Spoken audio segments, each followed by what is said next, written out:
कभी कभी बहुत छोटी चीजें हमें बहुत बड़ा सबक दे जाती हैं। ये एक नर्म और खामोश सर्दियों की कहानी है, एक ऐसे बर्फ के जर्रे की जो कुछ देर ठहर गई। जनवरी की एक खामोश सुबह थी, फिजा में ठंडक थी और आसमान से बर्फ आहिस्ता आहिस्ता गिर रही थी। नूह नाम का एक नन्हा लड़का गर्म कपड़े पहने बाहर खड़ा था। वो खामोशी से बर्फ गिरते हुए देख रहा था।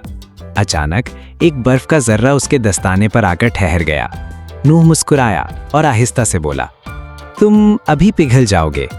लेकिन वो बर्फ का जर्रा नहीं पिघला, वो वहीं ठहरा रहा। नूह ने अपना हाथ हिलाया नहीं, उसने सब्र किया और खामोशी से इंतजार किया। आसपास गिरते हुए दूसरे बर्फ के जर्रे जल्द ही पिघल गए, लेकिन ये वाला जर्रा कुछ देर और ठहरा रहा। नूह के दिल में एक नरम सी बात उतरी। जब हम नरमी और सब्र से पेश आते हैं तो कुछ लम्हे ज्यादा देर तक हमारे साथ रहते हैं। कुछ देर बाद सूरज की हल्की रोशनी निकली और वो बर्फ का जर्रा आहिस्ता आहिस्ता पिघल गया। नूह ने अपने खाली दस्ताने को देखा और हल्की सी मुस्कुराहट उसके चेहरे पर आ गई।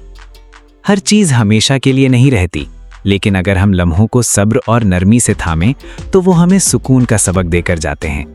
अगर ये नरम सी कहानी आपके दिल को अच्छी लगी हो तो वीडियो को पसंद करें और चैनल को सब्सक्राइब करें। ऐसी ही मज़ीद खामोश और खूबसूरत कहानियाँ आपकी मुंतज़िर हैं।